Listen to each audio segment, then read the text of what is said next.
হাফিজ ইবনে আব্দুল বার রহমতুল্লাহ বলেন, আল্লাহ তাআলা এরশাদ এবং এই ধরনের আরও অন্যান্য আয়াতে আযাব ও শাস্তি সম্পর্কে বর্ণিত এরশাদসমূহ যাকাত আদায় না করার ক্ষেত্রে প্রযোজ্য। অধিকাংশ ফিকহাবিদগণের একই অভিমত এবং ইহাই হযরত ওমর, হযরত ইবনে ওমর, হযরত জাবের রাদিয়াল্লাহু তাআলা, হযরত আব্দুল্লাহ ইবনে মাসউদ রাদিয়াল্লাহু তাআলা, হযরত আব্দুল্লাহ ইবনে আব্বাস রাদিয়াল্লাহু তাআলার অভিমত। আর ইহার সমর্থন ওই হাদিস দ্বারা হয় যাহা আবু দাউদ ও অন্যান্য মুহাদ্দিসগণ উল্লেখ করিয়াছেন। হযরত উম্মে সালামা রাদিয়াল্লাহু তাআলা আনহা বলেন, আমি স্বর্ণের একটি অলঙ্কার পরিধান করিতেছিলাম। রাসূলুল্লাহ সাল্লাল্লাহু আলাইহি সাল্লামকে জিজ্ঞাসা করলাম, ইহাও কি জমা রাখা সঞ্চিত সম্পদের মধ্যে শামিল হইবে? রাসূলুল্লাহ সাল্লাল্লাহু আলাইহি সাল্লাম বলিলেন, যেই জিনিস জাকাতের পরিমাণ পর্যন্ত পৌঁছায় যায় অতঃপর উহার জাকাত আদায় করিয়া দেওয়া হয়, উহা জমা রাখা সঞ্চিত ধন সম্পদের মধ্যে শামিল নয়। এমনিভাবে এই হাদিসের সমর্থনে আবু হুরায়রা রাদিয়াল্লাহু তাআলা আনহু হাদিস দ্বারাও হয়, যাহা ইমাম তিরমিজি ও হাকিম রহমতুল্লাহ উল্লেখ করিয়াছেন। ইহাতে রাসূলুল্লাহ সাল্লাল্লাহু আলাইহি সাল্লামের ইরশাদ বর্ণিত হইয়াছে যে, যখন তুমি যাকাত আদায় করিয়া দিলে তখন তুমি ওই হক আদায় করিয়া দিলে যাহা তোমার উপর ওয়াজিব ছিল।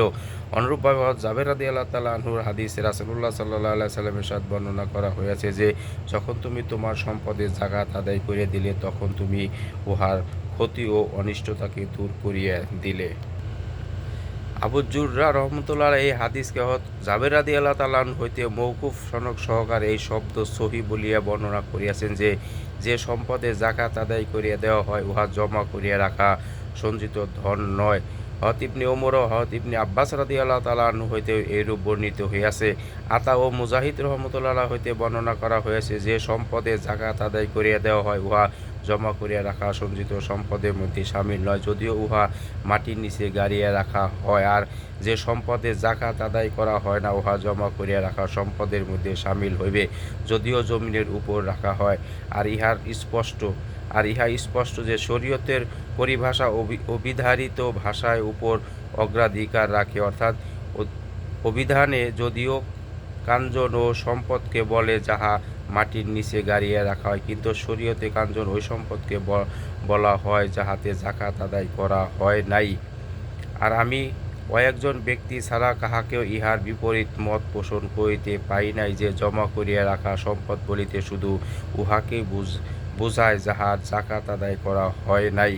অবশ্যই এই কয়েকজন ভিন্ন মত পোষণ করিয়াছেন, যেমন হযরত আলী, হযরত আবু যর রাদিয়াল্লাহু তাআলা আনহু, জাহাক রহমতুল্লাহ এবং আরও কয়েকজন দুনিয়ার প্রতি অনাসক্তি বুজুর্গ ব্যক্তি যাহারা এই মত পোষণ করিয়াছে যে সম্পদের মধ্যে যাকাত ছাড়াও কিছু হক রহিয়াছে। তাহাদের মধ্যে হযরত আবু যর রাদিয়াল্লাহু তাআলা আনহু তো এমনও বলিতেন যে, সম্পদ প্রয়োজনে অতিরিক্ত উহা সম্পূর্ণ জমা করিয়া রাখা সম্পদের অন্তর্ভুক্ত।